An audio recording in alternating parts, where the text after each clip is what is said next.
Yeah, everyone, welcome back to another episode of the Australian Property Investment Podcast. I'm your host, Aaron Christie David, and I run a mortgage broking business called Atelier Wealth, where we specialize in helping property investors start out and scale up their property portfolios. And quite often we deal with two types of property investors. I say the ambitious and the aspiring property investors. Sometimes they're frustrated. Maybe they've been told their borrowing capacity is too low. Maybe they're just being told no. We are always looking for ways to try and help property investors make good, confident property decisions, but also acquire high-performing assets. And I think that's one part of the conversation that gets overlooked a little bit, which is maybe it's quantity over quality.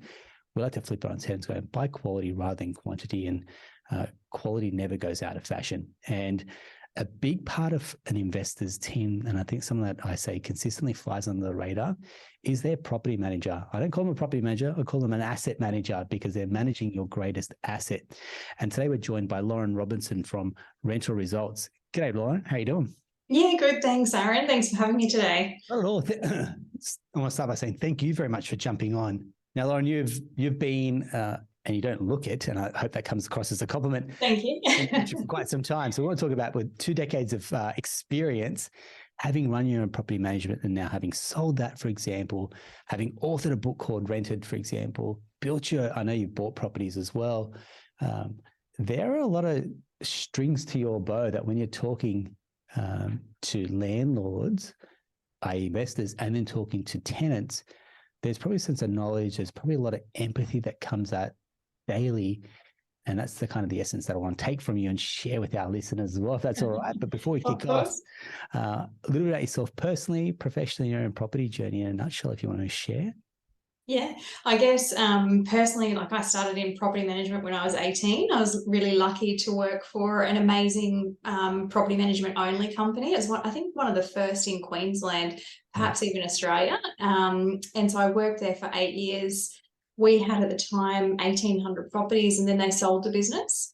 And during that time, like I was surrounded by a lot of property investors myself. So it kind of got me into the bug of property investing. So bought my first property at 22, then went on to buy another property at 24. And then it sort of rolled on from there. And I just, love property, live and breathe it. As I mentioned before, my husband's a builder. So we both really maybe me more so. I'd be happy to go to open homes every weekend, him not so much. But what job have you roped me into here? We both love real estate. So so I guess in terms of professionally, been in property management a long time, but also I've done a marketing and business degree, done an interior design. I did a diploma in that as well. So, and I think just constantly learning and continually looking at ways I can gather more knowledge to make sure that the investment process is more streamlined and we're offering exactly what the client wants. So, yeah. How good's that? I mean, that's a unique journey that you've got, right? So you've been knee deep in property management, but also the interior design and having the skills around building. You can probably see, you probably have a beautiful knack to be able to walk in somewhere and go, okay, I think this is what's possible here, and almost see what other people can't see.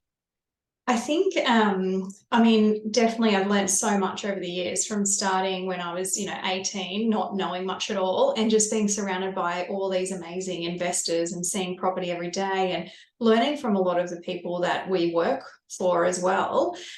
You just generally, through osmosis, you gather a bit of information over the time, and it's been exceptional. Yeah, learning from osmosis, and then also learning from where people have succeeded and also made some not so great decisions as well. I'm sure that's been part of your journey. So going on that journey, what do you think you've seen that great investors have done particularly well and other people maybe started and lost their way? Yeah, I mean, in my personal journey, one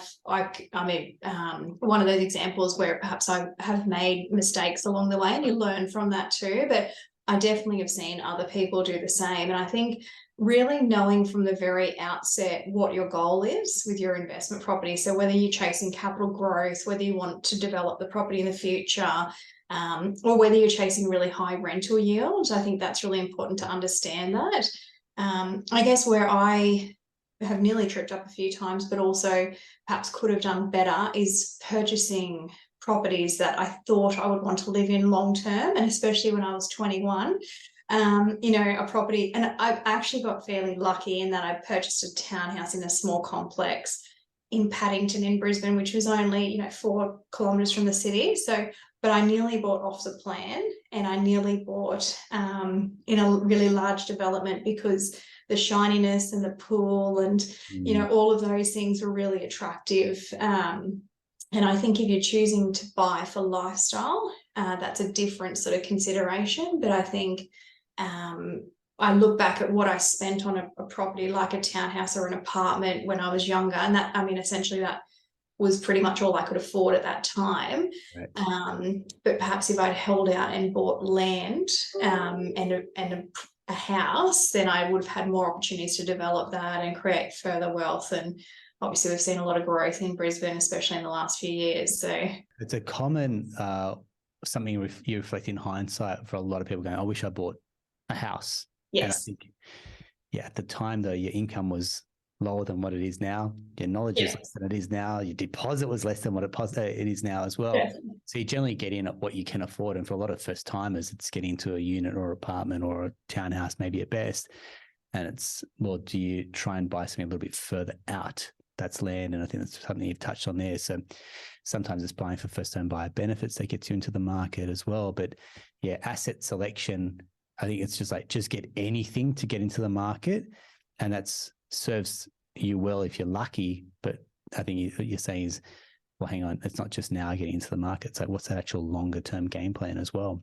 And I think often you create a lot of that wealth or at the beginning when you're buying. So I think surrounding yourself by experts like buyers agents, mortgage brokers, really talking to the people on the ground in this, like different sales agents, and getting to know that market, and property managers, of course, but really knowing as much as possible to make an informed decision is really the key to it all. Yeah, well said. Well said. Perfect. So take me through property management experience. I mean, Queensland, we see a lot of clients that have been buying in and around Queensland, and there's different laws, some different policies, legislation around property management. So can you share me some of the ones that probably catch out newer investors that are investing? We've had a lot of changes to the legislation in the last few years. One of the most recent ones was in regards to the rental freeze. So now we've got, and I guess the fact that it's been retrospectively dated too, that has one of my properties has been affected by that too. So because we've seen such significant increases in the rent, a lot of landlords perhaps have staggered that increase. So to get it to market rent, it might have been, $100 increase. So they might have said, okay, we'll put it up $70 for the first 6 months and then a continuation of an additional $30 afterwards.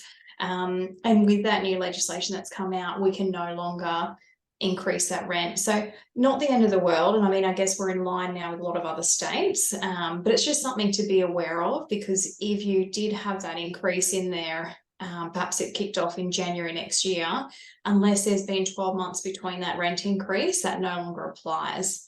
We've got minimum housing standards coming out, so that comes out later in the year. And I guess just a few things to be aware of. A lot of those things in regards to the new minimum housing legislation is pretty standard. So I think it's things that as a tenant you would expect.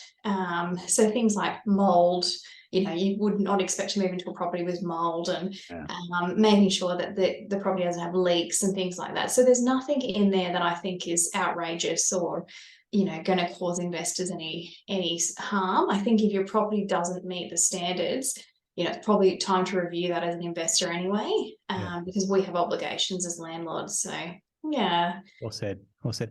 There's probably a newer breed of properties that are coming out, which are dual key. Yes. Well, and there are some investors really favourite two incomes kind of that one property as well. So what's been your experience with dual keys as well? I personally am a big fan, and I think you definitely get a really good return from those dual keys. So I'm chasing a dual key investment property myself in a particular location outside of Brisbane. But yeah, I think you've just got to be careful that it complies with your local council regulations. So dual occupancy is fantastic, and we see a lot of owners wanting to convert maybe the downstairs area of the house into a granny flat and things like that. But just making sure that it's council approved for that dual key is really the importance of that, because if you're renting out a property on the one title and it's not being council approved, then there can be all sorts of issues surrounding that. So just making sure everything's above board, really. Beautiful. And so, I mean, you just shared with us that you're looking at it as an investor. Is it the yield that you're looking at that's attractive to you? Is it location? What's kind of catching your fancy on that one? And I think we're very close to purchasing one we just missed out, which I think about all the time. But yeah, I mean, I guess for us, we're looking for something that we can add value to. So something that, perhaps needs a bit of work to bring it up to a more modern standard. Yeah. And I like the opportunity to be able to rent one long term and perhaps Airbnb the other. So just diversify that risk. But it depends on where you're looking. So the places we're looking are also lifestyle locations, so close to the beach and things like that. So it's just a different type of investment. We're also chasing something that has development potential in the future. So we could possibly, build 2 duplexes or even build a house. So I think, I guess that's the thing, really understanding and being clear on what you're looking for before you go out into the market. And sometimes that can take, I guess, maybe like 6 or 12 months of really looking at lots of properties and then getting very clear on that, or going straight to a buyer's agent and just, utilizing that knowledge. Yeah, well said. I guess, when you're co-investing with a partner, in this case, your husband, I say you can't build a house with 2 different blueprints. So when you're trying to financially get an investment strategy together, sometimes you do need someone impartial, like a buyer's agent, to do a property strategy report or a bit of a game plan for someone in that situation as well. So I guess, have you had any healthy friction when it comes to, I'm looking to this and you're looking to this, and investing with two different, I guess, outlooks as well, right? Definitely. And I think sometimes when you miss out, because the market's been so tight, sometimes there is that, I guess, that sort of that feeling that, we'll just have to take the next one. And, it's really about, getting very clear on what you're looking for and just being patient, which is something I lack. I just want to make it happen. But yeah, I think my husband Steve, he just reminds me, this is what we want, and we just need to focus on that. So sounds like the perfect yin yang balance. It's like, I want to go again, just yes, you will get there. And sounds exactly like how we are in our household as well. Except I'm the impatient one. So talking about, and I say to our investor clients, like, think about your client. Your client is the landlord. The tenant is what I meant to say. So ways to increase rent, I guess, it's under market rent, therefore I've got to put it up. If they decide to move out and you've got a week's worth of vacancy, the reletting costs, for example, the brain damage that comes at changing tenants versus keeping someone happier. Are you having those conversations where you go, okay, look, we can review the rent, just because we can doesn't mean we have to. A happy tenant could be a very happy long-term investment as well. How are you having conversations with your landlords to make sure you got happy tenants? Because as a property manager, you've got effectively 2 types of clients. You've got the one that pays you, which is the landlord and the investor, and you've got to keep your tenant on site and very happy and engaged as well, right? Definitely. I think it's definitely a fine line. I think at the end of the day, as a property manager, we work for our landlord, who's essentially our client. And I think it's guiding them to let them know where the property sits in the current market, and whatever price that might be, and just talking through the repercussions. So for example, if the property has increased by, say, $100 a week, we could say, well, look, these are great tenants. They've been there long term. Perhaps we do a smaller increase or slightly below market rent. So maybe we go up $80, or we stagger that in. Well, we can't actually stagger that increase anymore, but yeah, that was something we would suggest before. Or perhaps, it really just depends on the investor. I mean, obviously for investors, we've had 10 interest rate rises, and everything has increased as well. So I think whilst it's, you really want to keep fantastic tenants and you don't want to lose those tenants, you've really got to weigh up, the cost of not increasing it to the market rent, but also, well, what if these tenants were to vacate what's the potential costs around that, and just weighing up all your options. And I think that's where having those conversations with your property manager are really important, so that you make that educated decision. Every investor is different. And sometimes I have investors who say, look, I don't care about the money. I just want really quality tenants who are going to stay long term. Yeah.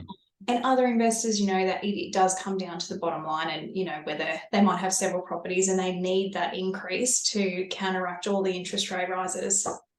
Yeah, correct.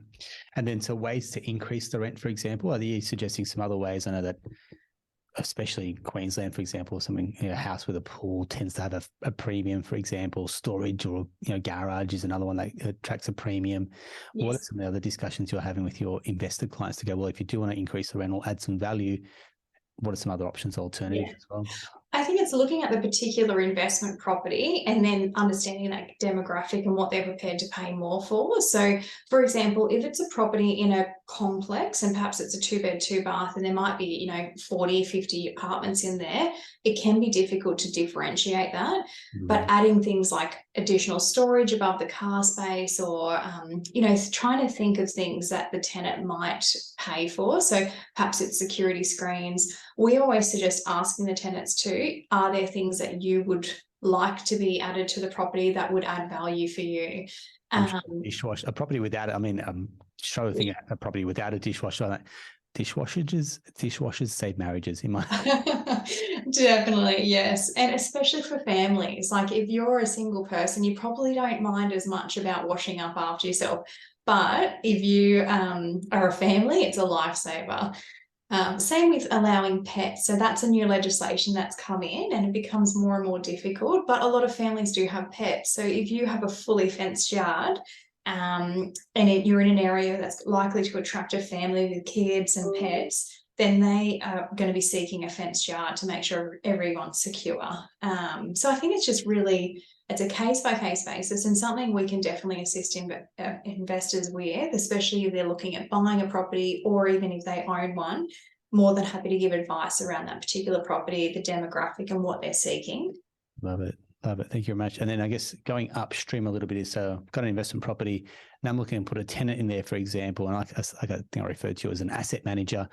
How are you then going through that selection process? Is it simply who can get the application the fastest? Is it who pays the most rent, for example? What filter mechanisms are you putting in place to go, I'm matching the right tenant to this particular property as well? Yeah, I think right now what we're seeing is multiple applications on most properties. That's pretty standard. And I think really it's definitely not about who's put the application in first. I think if we, for example, we showed a property yesterday, we had 5 applications on that. And so of those 5 applications, ultimately it's the landlord's decision, but we guide them. So we always encourage tenants to put in cover letters just to explain a little bit more about them, because I often think the application form itself really just scratches the surface. It tells us, who they are, where they've been living and how they're going to pay the rent, but there might be a lot more to that person. Yeah. And I think from an investor point of view, we want to know, are they going to look after the property? Are they going to pay the rent? Are they going to be respectful of my asset, essentially? So it's just those little things that I think sometimes a cover letter adds value to a landlord. But yeah, I mean, as all property managers are doing, we're checking that the tenant's not blacklisted, we're checking all rental history, all the standard stuff. But yeah, I think sometimes that cover letter really gives an insight into who that person is. You are spot on. And I'll share one anecdote. So we had a team member that moved from overseas to Australia. And the first thing that we all thought of is trying to get a rental in this market's got to be particularly tough. Mm-hmm. But I called a few of the agents in the area, introduced ourselves. Here's a situation. Here's a letter, for example, gave us some detail, built the relationship. And what I felt was what they want to know is, yes, are you going to take care of this property? Are you going to pay rent on time? And is there going to be any potential issues down the track? And I thought, if we can address that, for example, and we went from having no properties to having choice of 3, and everyone's saying, well, hang on, isn't it hard to get a rental? Saying, well, actually, mate, if you be proactive about it, you can almost get your pick because you're presenting yourself as the ideal tenant, which de-risks a property manager, because that's ultimately more time, more effort that goes on managing a bad tenant versus a great tenant that flies on the radar, doesn't cause any fuss, for example. And then you have a great working relationship with your with your landlord as well.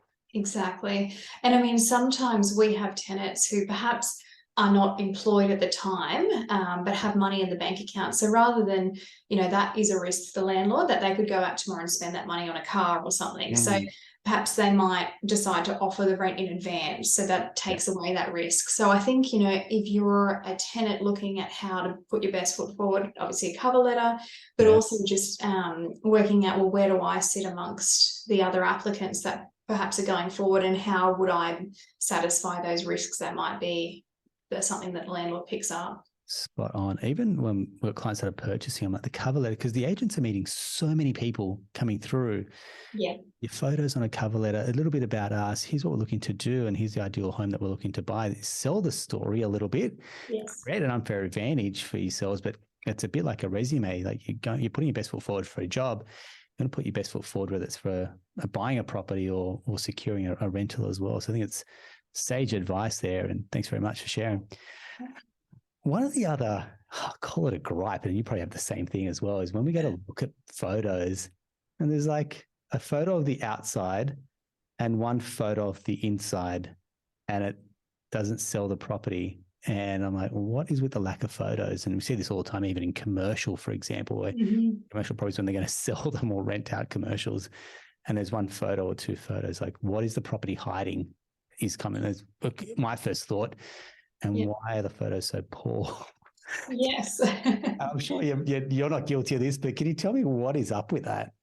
I mean, instantly think there's something wrong with the property if we're not getting photos of every room. So, and therefore, you're not doing the landlord or the seller any justice by advertising that property. So, we always, at our office, we always have professional photography. We have 2D, 3D floor plans. We do a Matterport virtual walkthrough. So we're trying to give people as much information as possible, because we want to have qualified tenants coming through these investment properties.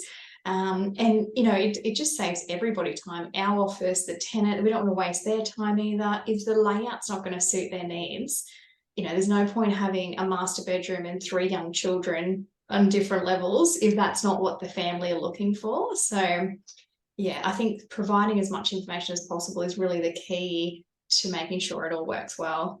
Yeah, well said. Yeah, it almost sounds offensive, but it's almost lazy, I find, when I'm like, where's with the photos? Or the photos are just taken on an iPhone and not very good at all. It's like, this is my property. This is a great asset that I've got. Why isn't it being marketed or pitched very well? But yeah. Definitely. And I think when you weigh up, in sales, it can be thousands of dollars for an advertising campaign for a sales property, where rentals, majority of the time it's less than $500. So it's essentially 1 week's rent or even less. So I think it's very important to make sure it's marketed properly, because if you can rent your property within a week, as opposed to sitting there for weeks, you've already saved that money. That's correct. Perfect. Now, you're one of the elite few that have written a book and published. I want to say congrats on your book called Rented. Tell us a little bit more about what inspired it, and if someone's looking to pick up a copy as well, what can they expect to go from cover to cover? Yeah, I guess, thank you. I know you're looking at renting. Well, have you written your book yet? I am in the process of, so putting it out there to the universe now makes me very, very accountable. Sorry. I love it. And it is, I can say from first-hand experience, it is a labor of love, isn't it? It is. Yeah. It is. Essentially, like we've done a similar program, or the same program, in terms of writing that book. And that's been fantastic to guide around that process. But for me, often when I spoke to landlords, I was getting asked the same sort of questions. And I think, something that seems second nature in our roles, because we do it every day, is something that people are craving that information or wanting to know more about. So that's why I chose to write the book. It was back in 2018 now, so probably time to update the book. But and there's a bit of legislation around in Queensland, and a lot has changed and continually changes. But I tried to make it sort of that information that investors want to know, but also I guess that doesn't continually expire or get updated as quickly in terms of the legislation. So I guess it's also a little bit about sort of the mistakes I see people make along the way. things that, perhaps would help them with their investment journey. And I think when I was looking back at when I first started in property investment, it's sort of not knowing that you want to buy a property, but who do I speak to? Where do I turn? Who do I need to have around me to make sure I make a good decision? Because it's a lot of money.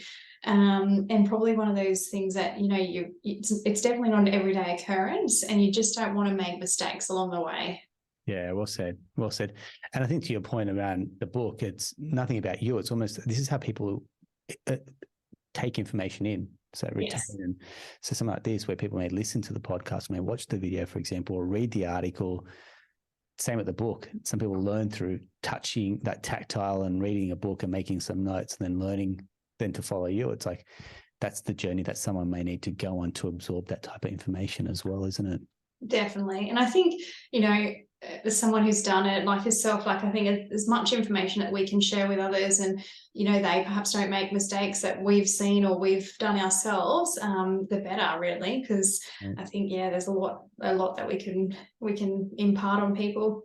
That's it. And that's what I love about professionals like yourself, and just wanted to share. I had a friend that really challenged me on like marketing. I was like, he's like, how much knowledge do you have? I'm like, heaps. He's like, well, why aren't you sharing that knowledge? Like, think about it, you can only help a person one-on-one sometimes, and they've got to make an appointment, and you can only do that in the time that you're given, versus if you can just give away as much knowledge as possible, help people. And if they want to seek you out, they'll seek you out, but take that mountain of knowledge and just share it as much with people, and what they do with that then is up to them. And yes. I think that's what where your heart's in the right place, which is, I just want to be able to share good quality information with people that want to seek it out and help them build wealth through property by not making mistakes and making more good decisions in their lives as well. And you've obviously been there, done that. So I want to say thank you very much, Lauren. Really appreciate it.